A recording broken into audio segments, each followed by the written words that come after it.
Hey, what's going on out there, everybody? Welcome to another Addicted Fishing podcast. Sitting here in studio with Mr. Clint Laurie. You're back by popular demand, right? Yeah, in fact, the outpouring response was so much that people actually wanted to hear Clint.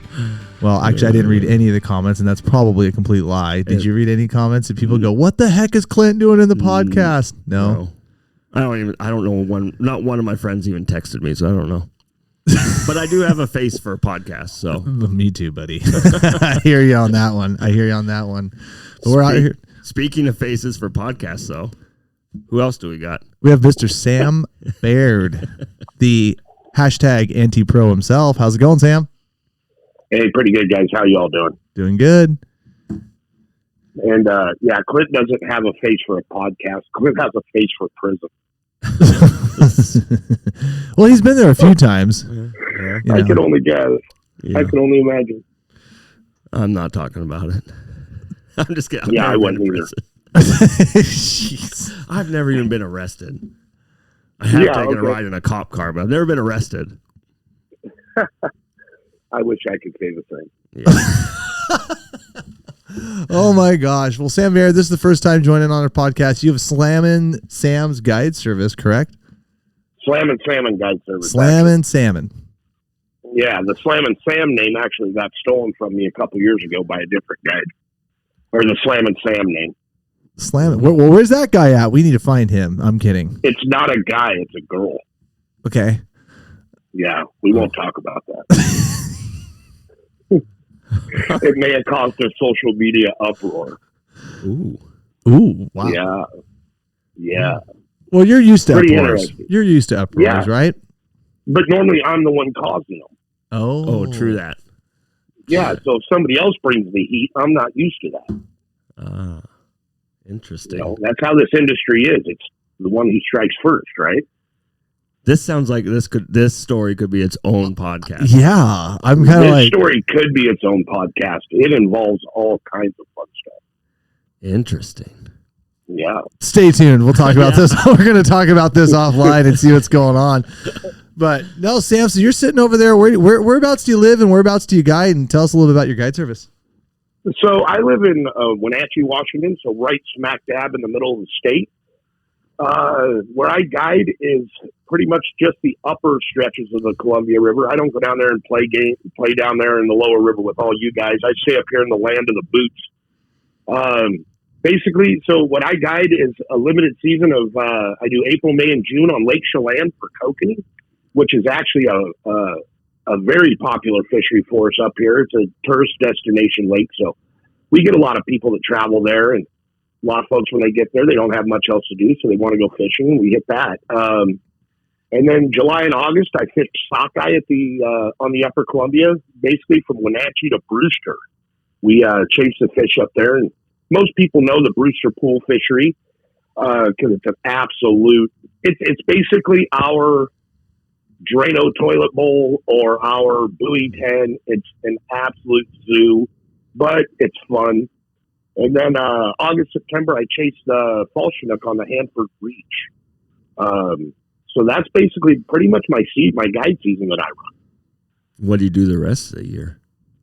The rest of the year, honestly, so the whole reason why I started this business was I'd always kind of been in the corporate world, believe it or not. And a lot of people don't get that about me, but I walked away to do this so that I can have more kind of free time to do my own fishing. And so, like, right when I end my season, I go straight to deer hunting, go into some elk hunting.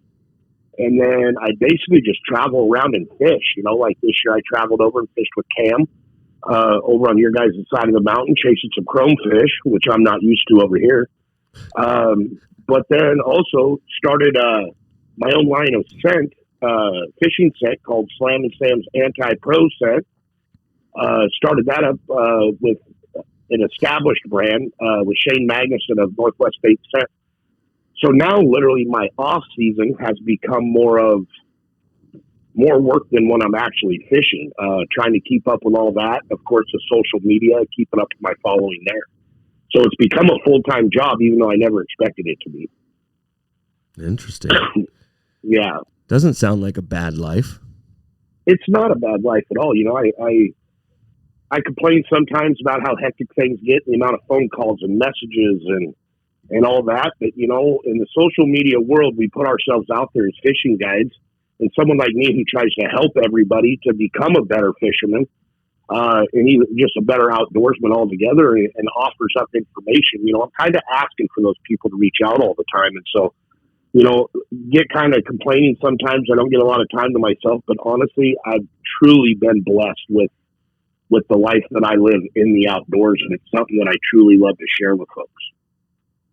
Well, I mean, it's a blast seeing you at the sportsman shows, seeing you interact with people, but I do have one quick question for you. What's the difference between your gel and oils in your scent lineup? My gosh. So that question, my answer to everybody that asked that this year, because there was surprisingly a lot, one is a gel and one is an oil. Dang. All right, thanks. Yeah. Sometimes the easiest answer may be considered like smart ass or you know, kind of chirpy at people, but we get asked so many questions that are just kind of like, if you just stop and think about it, it has a very obvious answer. And that question just blows me away. I got asked that over and over at the sportsman shows about what the difference was. And I'm like, well, the bottle says it. One's a gel, one's an oil. You know, like the other question that kind of ran on, and I had shirts made and everything, is how deep? As a guide, I guarantee, Cam, you can probably say this too. We get asked constantly, how deep? So I went and made some shirts that just say how deep with a question mark. I got some that have a badge on it that say the how deep police. You know, people, they go out and they spend $100,000 on a boat, and they've probably got $3,000 in electronics. And I don't think anybody ever wants to look at the screen. They just want to keep yelling, how deep? Well, it's pretty easy if you got a Humminbird. I've seen cams, and it's pretty easy to tell exactly where the Kokanee I think that's not necessarily with the brand, but it's just the trust in what the screen is telling you. Well, I mean, and just that's the other start. thing is, true. You know, there's so many variables, especially when it comes to Kokanee. When we're fishing on Lake Chelan right now, our Kokanee are backwards from everybody else's. Most people, like when you guys are down at Merwin in the wintertime, early spring, you guys are fishing right on the surface. 5 On feet. Chelan, at Chelan, our fish during the same months we're catching them clear down to 150, 160 feet deep. Whoa. And then when your water warms and you guys start going deeper, even getting on your downriggers sometimes, our fish are then shallowing. So by the time we hit June with a 70-degree surface temp, our fish are down in 30 feet of water and maybe only 5 to 10 feet deep. What? It's completely backwards. And so people, you know, they go out there and they're looking at that electronics, and it's like they don't trust. They're going through these pods of fish at, you know, 70 to 150, yelling, how deep, how deep? And I'm like, when you see that big yellow blob on your electronics, those are the fish. Run your stuff through the middle of them. People think there's only 100,000 under the boat. Exactly. You know, and it's like they think I'm just being a smart aleck when, you know, I guarantee you every interview I've done, and people will ask, well, how deep are you catching them? And I'll tell them, you know, 50 to 150. And they think I'm being a smart aleck. Well, something I learned a long time ago, Kokanee fishing, is not to be a lazy troller. There is no magic depth. And the reason that makes someone like me successful at it is I'm willing to work at it. If I see fish at 150, I'm dropping gear to 150. If I see fish up at 70, I'm bringing them back up to 70. Moving my gear constantly, trying to keep it within that strike zone. A lot of people want the magic bullet. Another thing that social media has led to is everybody wants the easy answer. Sometimes, to be a good fisherman, it's not about easy. They can just message you, though, right? Your Facebook page? Oh, just yeah. Message? Yeah. Most definitely. Message me, text me, then call and leave a voicemail. All right. Then write a bad review because I haven't responded because it's 2 o'clock in the morning. You know. But that does... You know, and a lot of the stuff that we teach and a lot of stuff that we say, you know, we always say, you have the best Kokanee lure in the world, the best scent, the best bait, the best presentation. But if it's not in front of a fish, it doesn't matter. Like, and I think over here, it's just so weird because, I mean, all of our lakes on the west side, at least to my knowledge, for the most part, you know, we start shallow, you know, top 20 feet, end up in the, you know, wherever the thermocline ends up establishing where, we get the best growth. Do you guys have shrimp in that lake, mysis? Yes, we do. Yep, we have mysis shrimp, and that is one thing that has saved our lake. So Lake Chelan is not, quote unquote, a good kokanee lake. A good kokanee lake has green water, which is a lot of daphnia bloom. Yes. Our lake is crystal clear. So our fish years ago adapted to eating those mysis shrimp. So our fish have a absolute blood red meat, but that's also what causes them to dive so deep during the winter months when there isn't large daphnia bloom. Oh, gotcha. Yeah, so they're preying on the shrimp, because I think with us it's more like, okay, they're up on the top, they drop down into that basically that layer where the sunlight and the temperatures bloom the best daphnia. Yep. And then they follow that around where you guys are following the shrimp around. And I don't really know, like on the I always say that you east siders, which basically it's anybody that's 50 miles east of where we're sitting at here in Southwest Washington. But I don't know of any other lake in the state because that kind of operates like that, because I think Roosevelt, it's a surface fishery right now, and then it drops down, and then like a lot of our west side lakes, if it's not the top 5 feet, it's the top 20 feet now, and then they drop down. I mean, is Chelan just unique? Do you know of any other lakes with mysis shrimp in it? So most lakes have eradicated their mysis shrimp or never allowed them in, like the big lakes like Flaming Gorge Reservoir, some of the bigger lakes in California.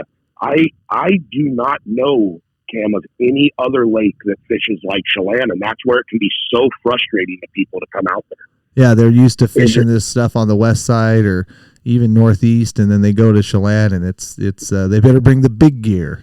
Interesting. Yeah, exactly. And if our fish had not adapted, see, when I was a kid, a big kokanee out of Chelan, like a giant one, was like 8 inches. Mm-hmm. They just had not adapted to using that mysis shrimp as a food source yet. And so now that is why they go so deep. I mean, we never used to catch kokanee anywhere in the wintertime besides right on the surface. Then all of a sudden, they started getting a little bigger, and we started noticing these big pods that were actually sinking down and going down after those shrimp before they buried in the mud. What size class, like what size kokanee are you pulling out of Chelan?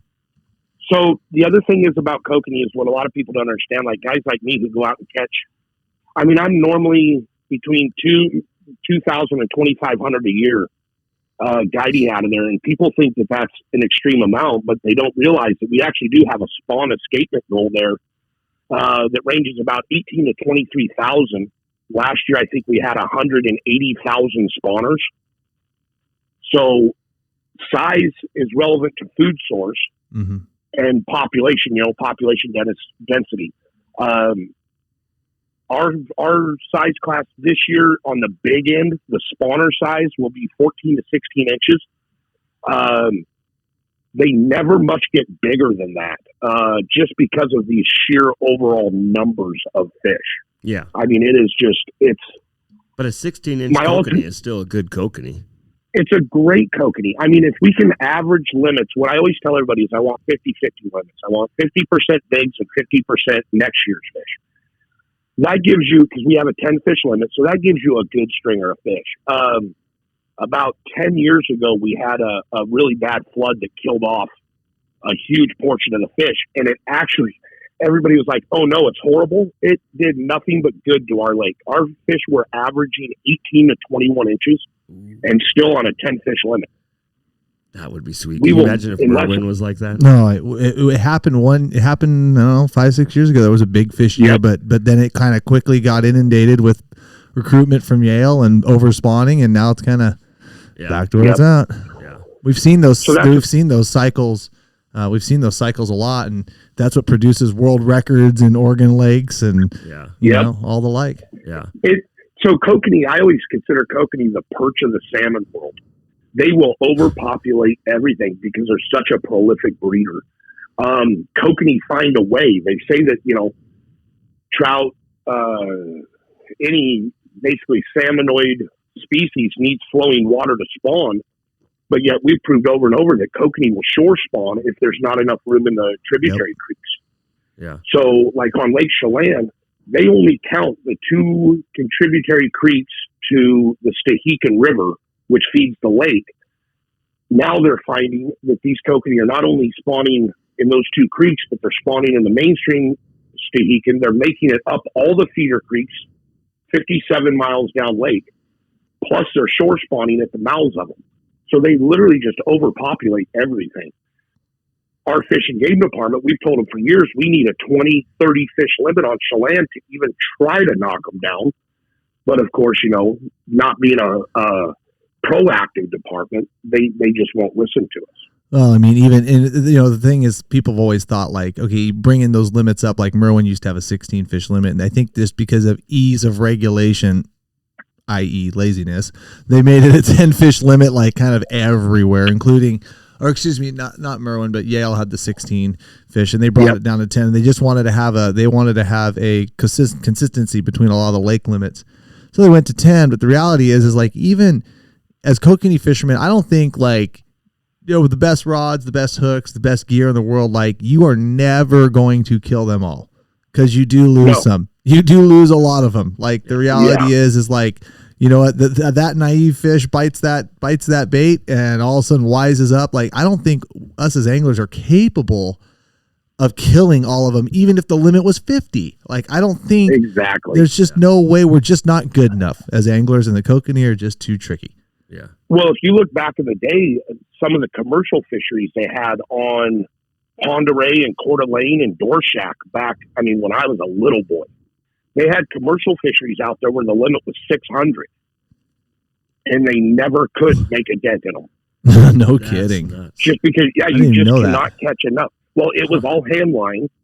It was hand line limits, and you'd get like dads that would get a permit. They'd go out there with their kids, and they would literally fill the boat with them. And they never could put a dent in them. Interesting. Well, while I got two kokanee guides on the line here, let's talk about, you talked about depth, right? Just really quick. Yep. What are some other things that you think are important for targeting kokanee? Like, do you think color's important? We got it. I do. And some lakes are color specific. Some lakes are not. The way that I always mention kokanee fishing, and that's where like questions like how deep just drives me nuts. That is one part of the equation. There is kokanee fishing is, I always compare it to like a ruler, right? It's a straight edge with 12 inches. But if one of those inches is off whack, it's not a straight edge anymore. It's getting dialed in to, so depth, colors. I'm a pink, purple, and orange person. The way that I look at color is based upon UV saturation in the water. The clearer your water, the longer they're going to be able to see it. On Lake Chelan, I can see my downrigger clip 56 feet below the surface. It's that clear.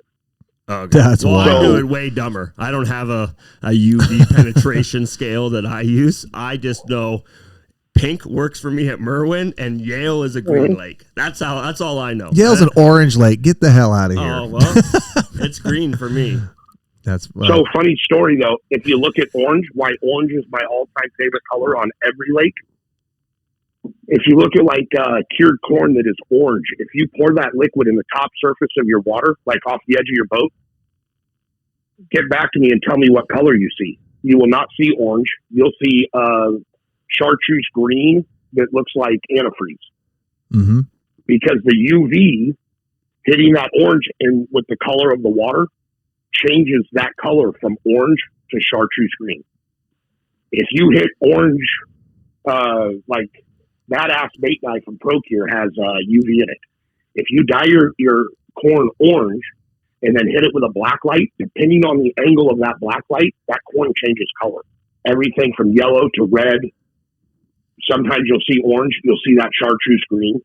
So I like orange because the way that I kind of have figured on Chelan with depth is whatever that UV saturation is in the water, wherever that orange is sitting is the color that the fish can see best. Well, Cameron loves orange and loves UV, so this sounds juicy. I don't have to fish at 150 feet, brother. I'm not a huge proponent of UV just from a ton of like trial and error at my lake. Yeah.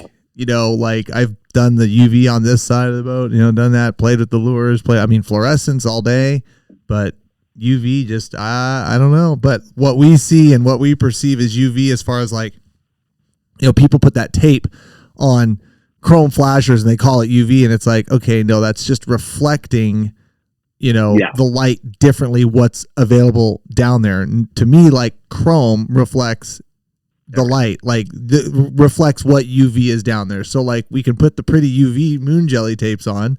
The reality is like, whatever light is there is going to be reflected by the Dodger. Like, it doesn't create UV. It doesn't make UV. And so that's always kind of like been my argument with like some of these Dodgers, where people want to have UV on it. But now with the corn, like, to brighten up the corn, like, hey, you know what? If that's working for you, I'm never going to argue with your results, especially in that super deep water. So when I go to Chelan one day, it's going to be orange UV dyed corn and what'd you say? Pink, purple, and orange. Got to write that down. Pink, purple, orange. I like purple because purple is the last visible color at depth. Yep. And at Chelan, when we're fishing deep like that, we do catch a lot of landlocked teams, and almost all of them come on purple. There you go. Yeah.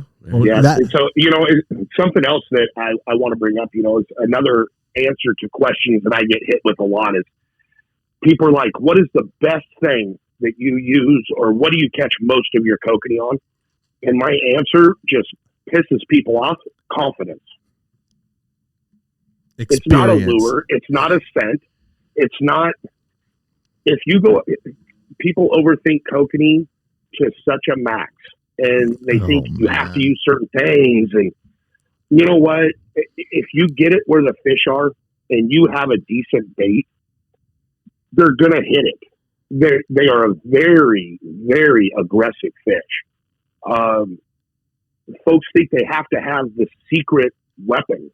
I have found things that work a little better on the, day in and day out, but I've also seen people still out there with Ford fenders, steelhead rods, running 6-ounce banana weights with a night crawler on the end of a hook and just crushing them. Yeah. There's not a kokanee lure. There's not a kokanee lure. There's not a kokanee color that hasn't caught kokanee. I think that's kind of the problem, is like, because there is that huge selection, it's just a giant like silver bullet hunt, thinking that, that 2 bites I had on the orange rod versus the pink rod, well, now all the kokanee in the lake went orange. It's like, well, no, chances are the orange rod was like actually where some fish were, and the pink one you had like 30 feet above them, and that probably didn't get bit because it didn't get in front of them. I've argued that but tried to explain that point for years. So it's so funny listening to Clint and I are sitting here like pointing at each other, like laughing, like, oh man, you're speaking my language like right now for some of these west side lakes too. A funny one that happened last year. A buddy of mine went out. I'm a 1.3 mile per hour troller all the time. Winter, spring, doesn't matter. I'm always at 1.3. It's where I'm confident, where I like my gear running. A buddy of mine came out there who was an absolute slayer. His kicker motor breaks down. So he's out there trolling around with a 150 horse motor. I don't think he could get up below like 2.6. Oh my. And he lost like 100 fish that day, but he hooked probably 150. So he was out there basically, quote unquote, doing it all wrong and just slaying them. Because he knew where the fish were and he knew how to get into them. Getting something to him, delivering it on a platter. Even though he's going Mach 6. Yep. As long as you go through these pods, and some of these pods we get on Chelan, especially when they get in the lower basin, I always say we end up with 57 miles of fish piled in 1 mile of lake. And people are like, well, I can't see where the pods are. And I'm like, well, the whole thing's a pod. That's why your fish finder's only reading 5 feet deep. It's because it's literally wall-to-wall fish from the surface to the bottom. Yeah. I think we could talk kokanee for another 2 hours, but we do got a live feed to jump into. And I like this. Well, I like it because I'm new in the podcast, right? So I like bringing in new people and having new experiences and new faces. So it's really cool to have Sam. No, we're going to continue this conversation because you got the sockeye forecast conversation that we need to have. Maybe we'll have you in next week too, and then we need to talk about some of those kings that are sitting down there at the bottom in the depths of that lake, because that's one fishery that's always interested me. So Sam, we greatly appreciate you coming on. We've got a live feed to go do. You guys be sure to like and subscribe to these podcasts and everything, and we'll see you guys next time. Thanks again, Sam. All right, man, I'll talk to you soon. Thanks, Sam. And one last thing. I was out fishing with Marlon. No, really quick. He wants to just give a shout out to everyone that spent the time to order stuff online for the April Fools. It wasn't a fool's joke. It wasn't a fool's joke if you went online. And you got 25% off everything on the entire store. So he just, everyone flocked to the store, ordered a bunch of stuff. We do appreciate that. Thank you, everyone. And we'll see you on the water. Later, guys.